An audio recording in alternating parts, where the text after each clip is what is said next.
मिथुन राशि वाले बंधुओं, स्वागत है आप सभी का, हृदय से अभिनंदन है। मिथुन राशि भिंड यूट्यूब चैनल में। तो मिथुन राशि वालों, जरा ध्यान से सुनिए। आपके आसपास एक ऐसा इंसान है जो आपके पीछे पड़ा हुआ है, आपको बर्बाद करना चाहता है, आपको मिट्टी में मिलाना चाहता है। यह एक इंसान आपके जीवन की सबसे बड़ी रुकावट है, आपके जीवन की सबसे बड़ी समस्या है। इस एक इंसान से पीछा छुड़ाना आपके लिए बेहद आवश्यक है। अब वह इंसान कौन है, क्यों आपके पीछे पड़ा रहता है, क्यों आपको नीचे गिराने के लिए, आपको परेशान करने के लिए, आपको विचलित करने के लिए हर एक हथकंडा अपनाता है, इसके विषय में सब कुछ आपको विस्तार से बताएंगे। और बंधुओं, ध्यान से समझिए कि आने वाला समय और काल परिवर्तन का समय है। आपके जीवन में आपके ग्रह गोचर कुछ इस प्रकार के होने जा रहे हैं जो आपको बड़े लाभ दे सकते हैं। फिर चाहे बात करें सूर्य की, बुध की, शुक्र की, मंगल की, ये सारे गोचर घटित होने जा रहे हैं। लगभग 17 तारीख तक सारे ग्रहों के गोचर ऐसे हो जाएंगे जो आपको विशेष फलित होंगे। इसी के साथ साथ आपको हम बता दें कि यदि आपकी जन्मपत्री में भी इन 4 ग्रहों की स्थिति मजबूत है तो आने वाला समय और काल आपके लिए जबरदस्त कामयाबी का समय होगा, भाग्योदय का समय होगा, उन्नति का समय होगा। आपको सारी बातें जो हम आगे बताने वाले हैं इन्हें ध्यान से सुनना है। हम आने वाले समय और काल की यानी 3 से 5 दिनों की 5 बड़ी भविष्यवाणियां भी करेंगे, जिसमें आपको हम बताएंगे कि आपको कौन से कार्य करने हैं, कौन से नहीं करने हैं। कुछ ऐसे कार्य हैं जिन्हें भूल कर भी मत कर लेना। अगले 3 से 5 दिनों में आपके जीवन में कुछ ऐसी परिस्थितियां बनेगी जो बनने वाले इन शुभ ग्रह योगों का आपको लाभ नहीं लेने देगी, यानी इनसे आप वंचित हो जाएंगे। यही नियति रहती है, यही भाग्य की विडंबना रहती है कि हर वक्त जीवन में एक धर्म युद्ध छिड़ा रहता है। जो धर्म युद्ध भगवान श्री कृष्ण ने अर्जुन को समझाया, महाभारत काल में गीता के उपदेश के रूप में अर्जुन को दिया, कैसे जीवन के इस धर्म संकट से, धर्म युद्ध से विजेता बनना है। यानी कि हमेशा जीवन की परिस्थितियां विपरीत रहती हैं। बुद्धिमान इंसान सही निर्णय लेते हुए आगे बढ़ता है तो विपरीत परिस्थितियों को भी अनुकूल परिस्थितियों में बदलने का सामर्थ्य उसमें उत्पन्न हो जाता है, अर्जुन की भांति। लेकिन यदि जो परिस्थितियों के साथ बहता चला जाता है वह कहीं भी नहीं पहुंचता है, वह केवल अंधकार में पहुंच जाता है। तो कहने का मतलब यह है कि जो परिस्थितियां बनेंगी वो आपको मिटाने के लिए बनेंगी, आपको बर्बाद करने के लिए बनेंगी, गलत फैसले आपसे करवाएंगी, नकारात्मकता की ओर ले जाएंगे, गलत लोग आपके जीवन में आएंगे। तो उसी के लिए ये जो कार्यक्रम है आज का, यह एक अलार्म सिस्टम है। यह आपको पहले ही वार्निंग दे रहा है, पहले ही आपको बताए दे रहा है कि किस तरीके की परिस्थितियां बनेगी अगले 3 से 5 दिनों में, जिनसे आपको बचना रहेगा। और कौन से वे छोटे छोटे छिपे हुए संकेत रहेंगे जो आपके भाग्योदय के कारक बनेंगे, ये भी हम आपको बताएंगे। बड़ा ही महत्वपूर्ण कार्यक्रम है, बहुत ही सोच समझकर, बड़ी ही बारीक ज्योतिषीय गणनाओं के आधार पर, साथ ही साथ महामाई के द्वारा दिए गए दिव्य संदेशों के आधार पर इस कार्यक्रम को हमने आपके लिए निर्मित किया है। बस पूरे धैर्य के साथ इस कार्यक्रम को अंत तक देखना है, ठीक है? तो चलिए बंधुओं, कार्यक्रम को शुरू करते हैं। महामाई को याद करते हुए कमेंट बॉक्स में पूरे भक्ति भाव के साथ लिख डालिए, जय मां भद्रकाली कृपा करो। साथ ही साथ महामाई के दर्शन करते हुए ये भी लिख डालिए कि मैं भी माई के परिवार का हिस्सा हूं। बड़े सौभाग्य की बात है कि महामाई के परिवार का हिस्सा बनने का अवसर आपको प्राप्त हो रहा है। तो चलिए बंधुओं, यहां तक सारी बात आपने समझी है। अब अपने मूल विषय को शुरू करते हैं। बात करते हैं भविष्यवाणियों की, फिर बताएंगे उस इंसान के बारे में जिससे आपको बचकर रहना है। क्योंकि ग्रहों का, जब बड़ी ग्रहों का परिवर्तन होता है तो सही समय होता है तंत्र मंत्र का भी। जो लोग करते हैं वो अच्छी तरह से जानते हैं कि यही सही समय है जबकि ये कार्य करेगा, तो कर देते हैं चुपचाप और आपका विकास रुक जाता है। आपके जीवन में व्याधियां, परेशानियां आने लगती हैं और आपका जीवन जो है वो नरकीय होने लगता है। तो ऐसे लोगों से बचना चाहिए, तो वही हम आपको बताएंगे। और इसी के साथ साथ महा उपाय जो आपको अभी से प्रारंभ कर देना है, ठीक है? 3 श्रेणियों में यह उपाय रहेगा, ध्यान से सुन लेना, उद्धार हो जाएगा। तो चलिए बंधुओं, शुरू करते हैं। बात करते हैं भविष्यवाणियों की। भविष्यवाणियों को प्रारंभ करने से पहले 3 बड़ी चेतावनियां हैं, ध्यान से सुन लो। जय माई की। बंधुओं, ज्योतिष और तंत्र विद्या के क्षेत्र में आचार्य अमित एक जाना माना नाम है। पूज्य गुरुदेव के साधनाओं और ज्योतिष विद्या के अनुभव बेहद दिव्य है। जी हाँ, पूज्य गुरुदेव ने जिसकी भी कुंडली का विश्लेषण किया और कुंडली के अनुसार उसे सटीक उपाय व महामाई माँ बगलामुखी की विशेष कृपा दी, उसके जीवन में सकारात्मक बदलाव तो आए ही है। फिर चाहे समस्या कितनी ही कठिन क्यों न हो, समाधान तो अवश्य हुआ है। अब ऐसे में यदि आप भी अपने जीवन की किसी बड़ी समस्या से जूझ रहे हैं, जैसे कि कर्जा बढ़ता ही जा रहा है, काम धंधा और व्यापार सब रुक चुका है, रिश्ते नातों में तनाव हद से ज्यादा बढ़ गया है, पूरा जीवन ही नकारात्मकताओं से भर गया है, तो ऐसे में यही सही समय है जब आप श्रेष्ठ गुरु से मार्गदर्शन प्राप्त करें और जीवन के अंधकार को समाप्त कर दिव्य प्रकाश की ओर कदम बढ़ाएं। वीडियो में दिए गए नंबरों पर तुरंत संपर्क करिए और अपनी कुंडली का विश्लेषण व समाधान पूज्य गुरुदेव के द्वारा करवा लीजिए। देर ना करें, आपके देवी देवताओं के आशीर्वाद से ये मौका खुद चलकर आपके पास आया है, इसे गंवाना नहीं है। अभी फोन करें और गुरुदेव से मार्गदर्शन प्राप्त करें। महामाई आपका कल्याण करें। धन्यवाद। अगले 3 से 5 दिन आपको 3 चीजों पर बारीक नजर रखनी है। कौन सी है वो 3 चीजें, ध्यान से सुनो। पहली चीज है अपने इमोशंस, अपनी भावनाओं पर। कहीं ऐसा ना हो कि आप भावुक होकर कोई ऐसा निर्णय ले लें जिसके लिए बाद में पछताना पड़े। अब कैसे वो निर्णय लेंगे? अपने हिस्से की चीज किसी और को दे दी, भावुक होकर, भावनाओं में बहकर। अपने जीवन की खुशियां, अपना धन, अपनी समृद्धि किसी और को दे दी उसकी मदद करने के लिए, या फिर किसी और को खुश करने के लिए जरूरत से ज्यादा खर्च कर दिया, जरूरत से ज्यादा उसके लिए बिच गए और सब कुछ अपना दे दिया कि भाई वो खुश हो जाए। ऐसे कोई खुश नहीं होता। आपसे चीजें लेकर, आपसे पैसे लेकर जो खुश हो रहा है वो खुश ना ही हो तो ज्यादा बेहतर है, क्योंकि उसकी खुशी भी खतरनाक है। तो कहने का मतलब ये है कि आपको अपनी भावनाओं पर नियंत्रण रखना है। और दूसरी बात कि भावनाएं नियंत्रित रहेंगी तो विचार नियंत्रित रहेंगे, क्योंकि भूत भविष्य वर्तमान के हजारों लाखों विचार मन में उठते रहेंगे, कंफ्यूजन क्रिएट करेंगे, इमोशनल अनस्टेबिलिटी क्रिएट करेंगे। तो आपको ये भी थोड़ा सा विचार करना है। अपने आप को केवल उन चीजों पर फोकस करिए, अपने चित्त को केवल वहां फोकस करिए जहां आपकी सबसे अधिक इस समय आवश्यकता है। हजार तरीके की चीजें सोचकर सब कुछ कर पाने की सामर्थ्य तो आपके अंदर भी नहीं है, हमारे भी नहीं है, किसी भी इंसान के अंदर नहीं है। लेकिन उन हजार चीजों में से क्या आज इस समय महत्वपूर्ण है, इस विषय को सोचकर और उसे ठीक तरीके से पूर्ण करने की सामर्थ्य हर एक इंसान के अंदर है। कहने का मतलब यह है कि अपने ध्यान को, अपने फोकस को आज और कल के समय पर ही लेकर जाएं। आज आपको क्या करना है, कल आपको क्या करना है, बस भविष्य के लिए प्लानिंग करें और छोड़ दें, भगवान के ऊपर छोड़ दें। अगर सब कुछ ठीक रहेगा तो सब अच्छा मिलेगा, नहीं ठीक रहेगा तो कोई बात नहीं है, वह भगवान का दिया हुआ है। असफलता है तो वह भी भगवान की दी हुई है, उसे स्वीकार करो और आगे बढ़ो। ठीक है, ये नहीं कि उसी को पकड़े बैठे हैं और रोने लगे, हे भगवान ये क्या हो गया। कोई बात नहीं, ये दरवाजा ना खुला तो कल दूसरा दरवाजा खुल जाएगा। प्रयास लगातार करते रहना है, जरूरत से ज्यादा विचार नहीं करने हैं चीजों के बारे में। मुंगेरी लाल के हसीन सपने नहीं देखने हैं कि हम बिजनेस शुरू करेंगे, उसमें हमें ये फायदा हो जाएगा, वो फायदा हो जाएगा, इससे पार्टनरशिप कर लेंगे, ये नहीं, ऐसी कोई बात नहीं। जो आज है, जरूरी है इस समय पर, बस उसी के बारे में विचारशील बनिए। ठीक है, ये चीज हो गई। दूसरी चीज, अपनी सेहत के बारे में ध्यान से, अपना सेहत का ध्यान दीजिए। सेहत खराब होने वाली है, अगले 3 से 5 दिनों में हॉस्पिटल तक पहुंचने की नौबत आ सकती है। जी हाँ, सेहत का विशेष ख्याल रखिए। सेहत का विशेष ख्याल रखने की इसलिए आवश्यकता है क्योंकि चंद्रमा की गति थोड़ी सी असंतुलित हो रही है, आपके प्रतिकूल हो रही है, क्योंकि चंद्रमा का गोचर स्वास्थ्य के लिए ठीक नहीं माना जाएगा, स्वास्थ्य खराब हो जाएगा। ठीक है, तो थोड़ा सा स्वास्थ्य पर ध्यान देने की आवश्यकता है। सतर्क रहें, बिना सोचे समझे कुछ भी अनाप शनाप चीजें ना खाएं, बाहर की चीजें ना खाएं, गरिष्ठ भोजन ना खाएं, हल्का भोजन खाएं, सुपाच्य भोजन खाएं और थोड़ा बहुत फिजिकल मूवमेंट करें, यानी एक्सरसाइज वगैरह करें, घूमने जाएं, व्यायाम करें, योग प्राणायाम करें। ये आपके लिए इस समय पर बहुत आवश्यक है। इसी के साथ साथ तीसरा, अपने आप को प्रोटेक्ट रखें, अपने आप को सेफ रखें, सुरक्षित रखें। जी हाँ, आपके ऊपर एक अलग प्रकार का अटैक हो सकता है, एक अलग प्रकार का हमला हो सकता है। अब ये हमला क्या है, ध्यान से सुनिए। हमने अभी शुरुआत में ही आपको संकेत दिया था कि जब बड़े ग्रहों का गोचर होने वाला होता है तो इस समय और काल पर किसी भी प्रकार का तंत्र मंत्र आसानी से किया जा सकता है, बंधन की आसानी से किया जा सकता है, नेगेटिविटी अपने आप अट्रैक्ट हो सकती है। तो अपने आप को प्रोटेक्ट रखना है। वो आप कैसे रखेंगे? बहुत ही सरल बात है। यही सही समय और काल है जब आप किसी देवी देवता की अनुष्ठान प्रारंभ कर दीजिए। आज आप इस कार्यक्रम को सुन रहे हैं, कल से ही शुरू कर दीजिए। अनुष्ठान क्या होता है, ध्यान से समझिए। मानकर चलिए कि आप किसी देवी देवता की पूजा करते हैं, जैसे भोलेनाथ की पूजा करते हैं, तो यही सही समय है। प्रतिदिन मंदिर जाइए, मंदिर में बैठकर 1 आध घंटे का समय दीजिए। ये नहीं कि गए और जल चढ़ाकर और भाग आए अभिषेक करके, नहीं। वहां पर जाइए, समय निकाल कर जाइए और बैठकर वहां पर और 11 माला ओम नमः शिवाय इस मंत्र का जाप कर लीजिए, पंचाक्षरी मंत्र का जाप कर लीजिए, शिव चालीसा का पाठ कर लीजिए। तो ये अनुष्ठानिक कर्म हो गया। अनुष्ठानिक कर्म करने से आपकी रक्षा होगी। इसी के साथ साथ जितना हो सके उतना मन से शांत रहने की कोशिश रहिए, यानी मन को विचलित ना होने दीजिए। 50 चीजों में मन को ना उलझाइए। इसने ये कह दिया, उसने वो कह दिया, इसने ऐसा क्यों कहा, इसने ऐसा क्यों कर दिया। ये दुनियादारी की संपूर्ण ठेकेदारी आपके पास नहीं है। तो सब लोगों के बारे में सोच सोचकर परेशान ना होइए। अब वो सब लोग कोई बाहर के लोग नहीं है, आपके अपने ही हैं। बेटा बेटी की बात कर लें, बहू की बात कर लें, भाई की बात कर लें, पिता की बात कर लें, परिवार के सदस्यों की बात करें, मित्रों की बात करें। इसने ऐसा क्यों कर लिया, ये हमारी बात क्यों नहीं सुनता, इसने ये वो 50 तरीके की सोच दिमाग में चल रही है। अब अपना जो असली काम है उससे ध्यान ही हट चुका है। तो कहने का मतलब ये है कि ये जो तमाम दिमाग में जो फितूरबाजी चलती रहती है, इन्हें हटा दीजिए। अपने ऊपर ध्यान दीजिए, अपने कर्म पर ध्यान दीजिए, अपनी सेहत पर ध्यान दीजिए, क्योंकि ये आपकी अपनी कार्मिक यात्रा है। जो जीवन और मृत्यु के बीच जो यात्रा है, ये जन्म जन्मांतर की पवित्र यात्रा है और आपकी स्वयं की यात्रा है। जो आपके आसपास के लोग हैं, वे आपके रिश्ते नाते हैं, वे आपकी बात, आप उन्हें अच्छी बात बताइए, उन्हें कहिए कि सतमार्ग पर चलिए।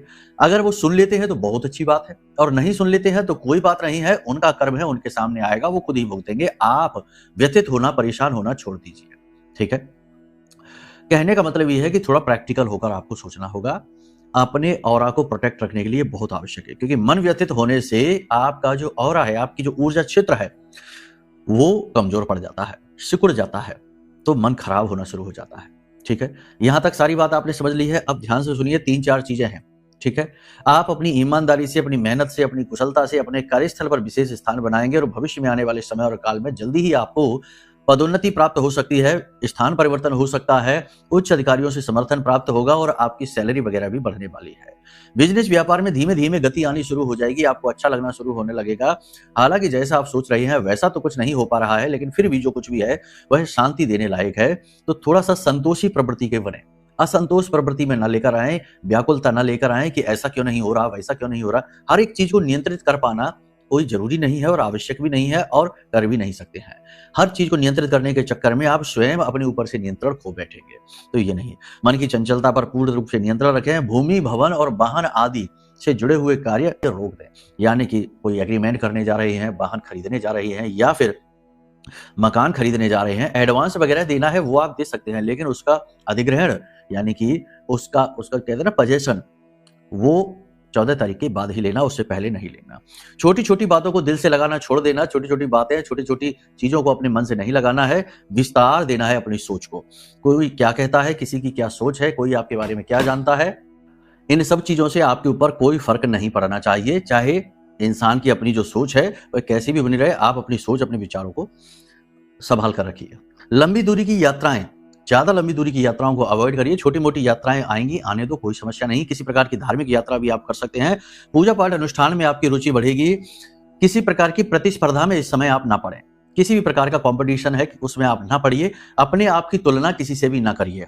अपने जीवन की उपलब्धियों को भी किसी और की उपलब्धियों के साथ कंपेयर करने की कोशिश ना करिए। आप अपने आप से ही अपने को कंपेयर करिए, किसी और से नहीं। शारीरिक परिश्रम इस समय पर आपको करना पड़ेगा, मेहनत करनी पड़ेगी। नौकरी यदि कर रहे हैं तो छुट्टी के समय भी या ओवर टाइम करना पड़ेगा। किसी प्रकार का अचानक से अवरोध जीवन में उत्पन्न हो सकता है। कोई व्यक्ति ऐसा हो सकता है, या कोई ऐसी घटना आपके जीवन में हो सकती है जो आपके चलते हुए कार्य में अचानक से गति को रोकने का कार्य करेगी। तो इस बात से परेशान नहीं होना, चिढ़ना नहीं है। यदि ऐसा होता है तो यह ईश्वर की मर्जी मानकर स्वीकार कर लेना, क्योंकि ये वैसे भी समय और काल ऐसा है नहीं जिसमें आप कोई लंबी छलांग लगाएं, कोई बड़ी डील, बड़ा एग्रीमेंट आप करें। कर्जा लेने से इस समय और काल पर आपको बचना है, क्योंकि इस समय और काल पर, यानी अगले 3 से 5 दिनों में आप जो कर्जा लेंगे उसे चुका पाना थोड़ा सा मुश्किल रहेगा। लेकिन ठीक इसी प्रकार अपने बिजनेस व्यवसाय के लिए यदि कोई लोन वगैरह लेना चाहते हैं तो वो आप ले सकते हैं, उसमें आप उन्नति हासिल करेंगे। कुछ लोग आपसे नाराज हो जाएंगे, आपसे बिना मतलब में ही शत्रुता बना लेंगे। आप सोचते रह जाएंगे कि आपने ऐसा क्या किया है जो इसे बुरा लग गया, लेकिन आपको कुछ पता नहीं चलेगा, क्योंकि ये लोग वही लोग हैं जो आपको सुखी देख नहीं सकते हैं। आपके हर एक सुख में इन्हें कष्ट प्राप्त होता है। तो ऐसे लोगों को जाने दो, कोई उनके जाने से अंतर नहीं पड़ेगा आपके जीवन में। जो अंतर पड़ेगा वह अच्छा ही होगा। इस समय और काल पर यह भी हो सकता है कि आपके कुछ नए मित्र बनेंगे। जो नए मित्र बनेंगे उन्हीं में से कुछ मित्र ऐसे होंगे जो आपकी उन्नति के कारक बनेंगे, यानी कि वही आपके नए कॉन्टैक्ट होंगे। यानी आपके नए कॉन्टैक्ट बनेंगे, नए संपर्क बनेंगे, जो आपकी आर्थिक उन्नति, आपके बिजनेस व्यापार को या नई नौकरी प्राप्त करने में आपकी मदद करेंगे। नए प्रेम संबंध भी बन सकते हैं, लेकिन प्रेम संबंधों में थोड़ी सी सतर्कता की आवश्यकता है। यूं ही भावनाओं में बहकर निर्णय लेंगे तो अपने जीवन को और अपने चरित्र को खराब कर बैठेंगे। प्रेम संबंधों में थोड़ा बहुत प्रेम तत्व बढ़ता हुआ सा महसूस होगा, लेकिन कहीं ना कहीं अविश्वास भी रहेगा, कहीं ना कहीं तनाव भी हो सकता है, झगड़ा भी हो सकता है। किसी तीसरे व्यक्ति की बातों में आकर या पुरानी किसी घटना को याद करके तनाव की स्थिति उत्पन्न हो सकती है। दाम्पत्य जीवन में जीवन साथी से सपोर्ट खूब मिलेगा, लेकिन जीवन साथी का समय नहीं मिलेगा। कहने का मतलब यह है कि जीवन की भागदौड़ में दाम्पत्य सुख में कमी आ जाएगी। विद्यार्थियों की बात करें तो विद्यार्थियों का मन पढ़ाई में नहीं लगेगा। छोटे विद्यार्थियों की शिकायतें आएंगी, माता पिता से उन्हें डांट पड़ सकती है।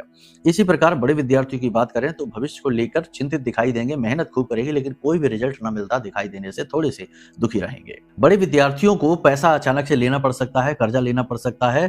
किसी प्रकार का झगड़ा या तनाव अपने मित्रों के साथ हो सकता है। प्रेम संबंध टूट सकते हैं, तो थोड़ा सा तनाव की स्थिति इनके लिए रहने वाली है। अपनी कीमती चीज़ों को, अपने डॉक्यूमेंट को, अपने आभूषणों को, अपने मोबाइल, अपनी चीज़ें जो कीमती हैं, उनको थोड़ा सँभाल कर रखने की आवश्यकता है। दिखावेबाज़ी में इस समय और काल पर बिल्कुल भी ना पड़े। जो भी कुछ आपने लिया है, जो भी आपके जीवन की उपलब्धियाँ हैं, जो भी आपने हासिल किया है, उसे लोगों को ज़्यादा दिखाएँ ना। ज़्यादा बड़ी-बड़ी बातें ना करें, ज़्यादा जोश में आकर लोगों के सामने ना बोलें। याद रखना कि जिनको आप बता रहे हैं, उन्हें आप अपना हमदर्द भले समझें, लेकिन वो असल में आपके हमदर्द नहीं है, वो सिर्फ़ जासूस हैं। वो केवल ये आकलन कर रहे हैं कि आपके जीवन में चल क्या रहा है और उसी के आधार पर वे आपके साथ कैसा बर्ताव करेंगे, उन्हें क्या करना है, अपनी रणनीति सेट करेंगे और फिर सही समय आने पर आपके खिलाफ उसे प्रयोग करेंगे। तो कहने का मतलब ये है कि जो आपके मित्र आपको दिखाई देते हैं, उन्हीं में आपके शत्रु भी छिपे हुए हैं। तो हर एक के सामने अपने दिल को खोल कर रख देना, अपनी जज़्बातों को खोलना, ज़्यादा ओपन हो जाना ठीक नहीं है। ठीक है? यहाँ तक सारी बात आपने समझ ली है, तो अब मूल तौर पर बात करें, 3 मुख्य भविष्यवाणियाँ रही हैं। पहली ये रही है कि नए कॉन्टैक्ट बनेंगे, उन्हें बनने दीजिए और अच्छी तरीके से उनका प्रयोग करिए, भविष्य में वो आपकी उन्नति के कारक बनेंगे। दूसरा ये कि अपने स्वास्थ्य सेहत का विशेष ख्याल रखिए, स्वास्थ्य खराब हो सकता है। शरीर के किसी विशेष भाग में लगातार दर्द रह सकता है, छाती में किसी प्रकार का इन्फेक्शन, गले में इन्फेक्शन हो सकता है और श्वास और दमे से जुड़े रोग ज़्यादा बढ़ेंगे, पुरानी कोई एलर्जी बढ़ेगी। स्वास्थ्य के प्रति लापरवाही महंगी पड़ने वाली है। तीसरा ये कि अपने पैसे का सदुपयोग करिए, भावनाओं में आकर पैसे को नहीं बहाना है। ये चीज़ें आपने समझ ली।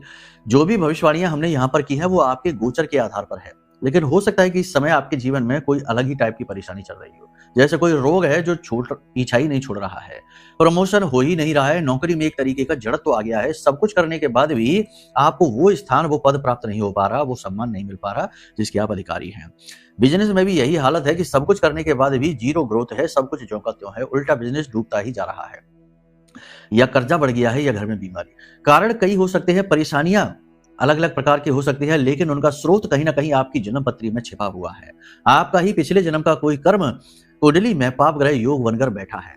अब इस कर्म को आप लगातार भुगतते रहिए और जीवन इसी कष्ट में गुजार दीजिए। एक ये तरीका। दूसरा तरीका ये है कि अपनी कुंडली का आकलन कराइए और कुंडली आकलन में जो बताया जाए पाप ग्रह योग, उस योग का सटीक उपाय जो हम आपको बताएंगे वो आप कर लीजिए, आपको तुरंत छुटकारा प्राप्त हो जाएगा और बड़ी जल्दी ही जीवन में परिवर्तन आ जाएंगे। क्योंकि क्रिया के खिलाफ प्रतिक्रिया होती ही है, यही संसार का नियम है, ब्रह्मांड का नियम है। लेकिन यदि क्रिया के खिलाफ प्रतिक्रिया नहीं हो पा रही है, तो इसका मतलब यह है कि कहीं ना कहीं अवरोध है, कोई बाधा है। उसी बाधा को जानने का काम कुंडली विश्लेषण में किया जाता है। तो ये आप करवा सकते हैं। कुंडली आकलन करवाना एक श्रेष्ठ निर्णय है। इसी प्रकार समय समय पर नकारात्मकताएं जीवन में आती रहती हैं। कुंडली के पाप ग्रह योग ही जीवन में इतनी निगेटिविटी अट्रैक्ट कर लेते हैं कि फिर कुंडली के उपाय भी उस हिसाब से लाभ नहीं दे पाते हैं। तो इन नकारात्मकताओं से मुक्ति प्राप्त करने के लिए, तंत्र मंत्र टोना टोटका से मुक्ति प्राप्त करने के लिए और हमेशा के लिए जीवन में महामाई की कृपा, उनका विशेष सुरक्षा कवच प्राप्त करने के लिए यह महारक्षा कवच है जो हमने आपके लिए निर्मित किया है। इस महारक्षा कवच को आप ऑर्डर कर लीजिए। यह आपका भाग्य खोलने का कार्य करेगा, आपके जीवन में देवी की विशेष कृपा लाने का कार्य करेगा। बड़े ही अद्भुत चमत्कार इस महारक्षा कवच के हैं। आप समझिए कि हमारी बात हो रही थी अभी परसों नरसों ही, एक श्रीमान है, राजस्थान के हैं, वो हलवाई का काम करते हैं और उनका काम डूबता चला जा रहा था। यकीन मानिए कि उनका कॉल आया और उन्होंने कहा कि गुरुजी आपका रक्षा कवच हमने जैसे ही ऑर्डर किया है, सिर्फ घर तक पहुंचा भी नहीं है, ऑर्डर ही किया है, वैसे ही हमारे पास में 3-4 नए काम आ गए। इतना प्रताप है इस महारक्षा कवच का। लेकिन सब कुछ भाव से होता है। भाव यदि प्रबल है तो चीजें बहुत जल्दी काम करती हैं और भाव प्रबल नहीं है तो फिर कुछ भी काम नहीं करेगा। केवल शंकाएं ही शंकाएं होंगी जीवन में, केवल और केवल नकारात्मकता होगी और बस यही पूछते रह जाएंगे कि आखिर हमारे ही साथ ऐसा क्यों होता है, हमारे साथ ही ऐसा क्यों होता है। बस यही एक प्रश्न होगा। तो बस पूछते रहिए प्रश्न या फिर जीवन में आगे बढ़िए, गुरु का साथ पकड़िए, महत्वपूर्ण निर्णय लीजिए और उन्नति आपका मार्ग दिख रही है, उस मार्ग पर पहुंच जाइए। लेकिन वहां समर्पण करना पड़ेगा। अर्जुन यदि बनना है तो अर्जुन के गुण भी स्वीकार करने होंगे। समर्पण सबसे बड़ा गुण था अर्जुन का।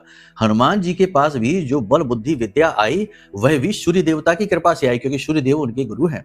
लेकिन सूर्य देवता के सामने भी हनुमान जी ने पूर्ण समर्पण दिखाया। प्रभु श्री राम के भी लाडले प्रिय बने तो प्रभु श्री राम के सामने भी पूर्ण समर्पण दिखाया। अब वहां पर भी ये कुतर्क करने लगते कि हम आपकी बात क्यों माने, हम आपसे क्या लेना देना, आप कौन होते हैं हमें बताने वाले। तो वहां पर भी ये कुतर्क करते तो हनुमान जी कभी हनुमान जी ना बनते, एक साधारण वानर बन के रह जाते। हर व्यक्ति की यही कहानी है इस संसार में। तो समर्पण भाव यदि मन में है तो जुड़ना, समर्पण भाव नहीं है तो जुड़ने की कोई आवश्यकता नहीं है। ना तो हमारी भविष्यवाणियां कार्य करेंगी, ना उपाय कार्य करेंगे और ना ही यह महारक्षा कवच आपके ऊपर कोई कार्य करेगा। ठीक है, फिर तो भगवान ही मालिक है आपका। कहने का मतलब यह है कि सारी चीजें जो है ना वो एक दूसरे से जुड़ी हुई है। आप हमसे जुड़ने का भाव लेकर आएंगे तो हम आपको कुछ दे पाएंगे।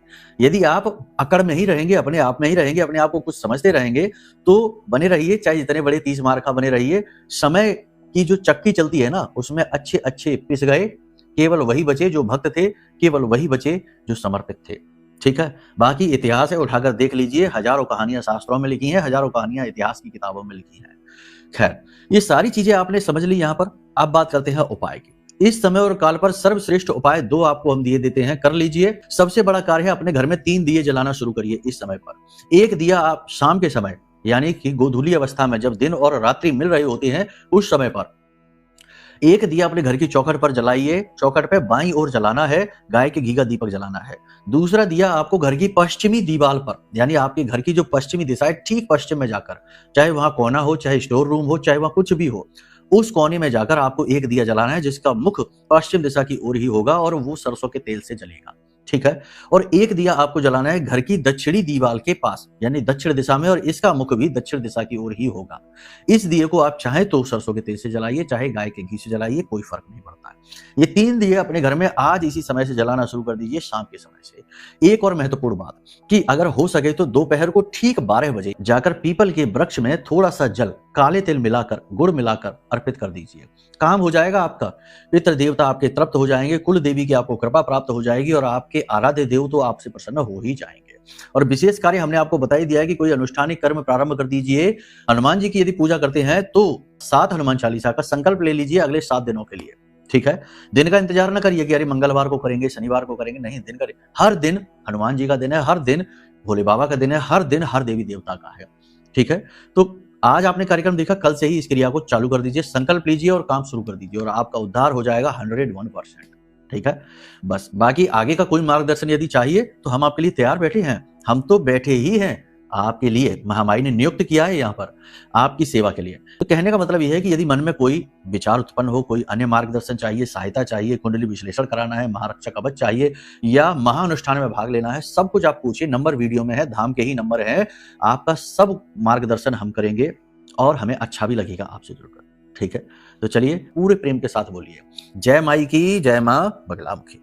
हमारे प्रिय और परम पूज्य आचार्य जी ने अपनी साधनाओं के अनुभवों पर आधारित शक्तिशाली उपाय और क्रियाओं के माध्यम से हजारों लोगों के जीवन को पूरी तरह से बदला है। आचार्य जी के द्वारा बताया गया हर एक उपाय इतना सटीक और कारगर होता है कि जो भी इसे पूरे भाव के साथ कर लेता है, उसे साक्षात महामाई की कृपा और आशीर्वाद प्राप्त हो जाती है। इसलिए निसंकोच इन उपायों को पूरे भाव के साथ करिए, आपका कल्याण होगा। जय माई की।